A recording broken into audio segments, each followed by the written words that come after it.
Sandro Marcos versus Bongbong Marcos. Naku, magkasalungat na yung pinagyayaw-yaw nila. Maraming nakapansin dito. Ewan ko lang kung sino ang ipagtatanggol ng mga loyalista.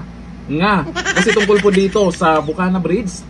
Doon sa sinasabi ng iba ay mayroon ng proyekto si Dunyor. Pero nilinaw po ng konsihal dyan sa Davao City kung ano talaga ang katotohanan.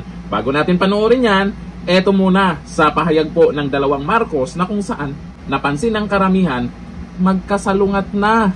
O ito, ayon sa Masang Pilipino, dito sa post nila ha, Marcos versus Marcos.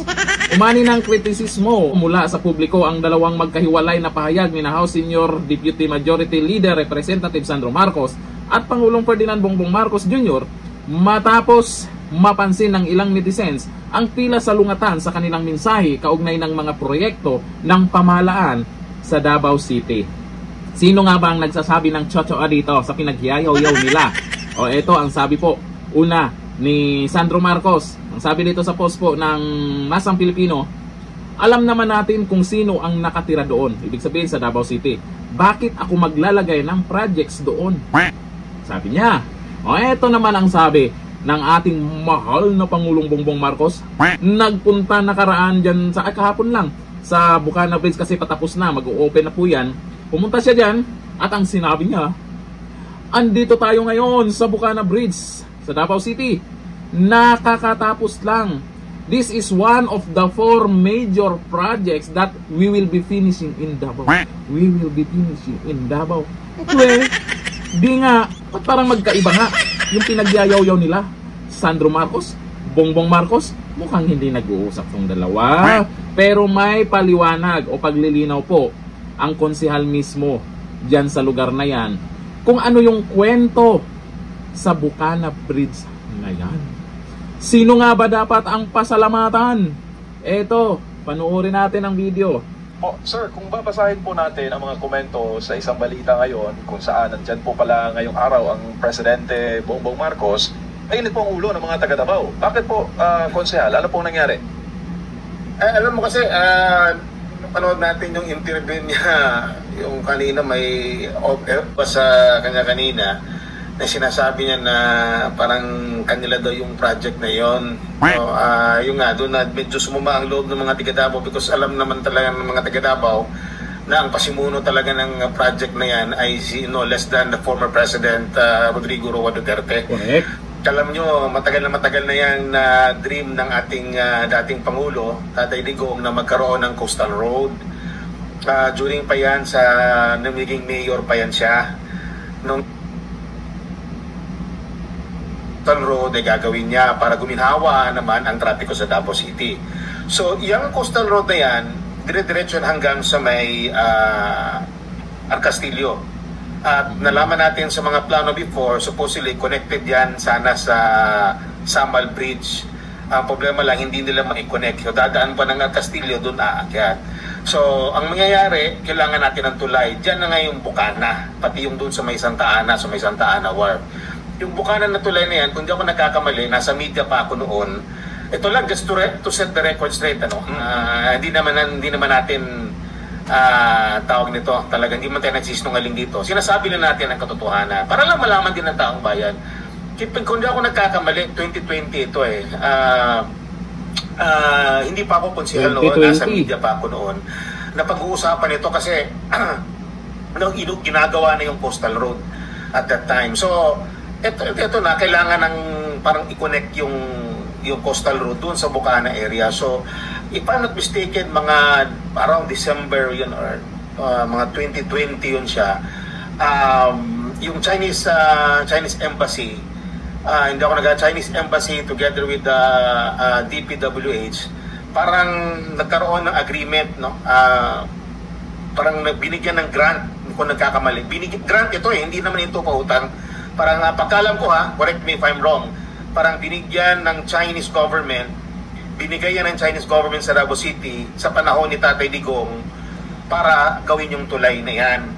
No, kaya nga tuwang-tuwa tayo dahil sa wakas makakaroon na tayo ng tulay diyan sa may Bucana at malaking alibyo yan, no, sa takbo ng trapiko sa Davao City.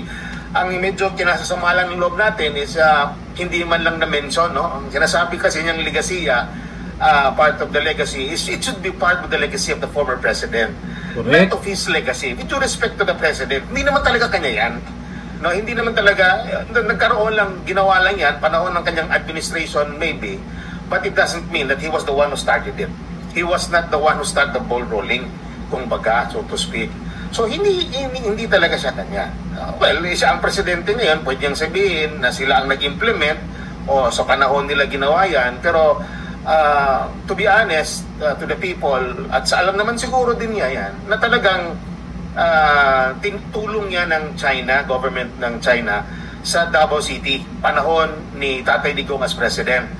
Ang nakakapagtaka lang, MJ at Admar, wala akong nakita kanina, hinahanap ko ang mga kinatawa ng Chinese Embassy kanina doon sa sinasabing inspeksyon. Kasi kung talagang binibigyan niya ng yung tawag nito weight, no? Ang proyekto na yan, the proponents should be acknowledged, no? Kasali dyan ang government ng China, sila nagbigay niyan, sila ang tumulong sa atin yan. So nagtataka kami kanina, bakit wala rin kinatawan ang Chinese Embassy doon? Parang bigay respeto lang sana, no? Doon sa tumulong. Actually, sa pagkakalam ko talagang bigay yan ng Chinese government, pera lang China yan. Sa pagkakalam ko correct me if I'm wrong, no? So, yun ang sentimento ng mga kababayan. Hindi lang ako, marami. Kung basahin niyo yung mga comment, ang iba, masama tayo loob, iba mga medyo masasakit pang sinasabi nila tungkol dun sa interview, no, with the president.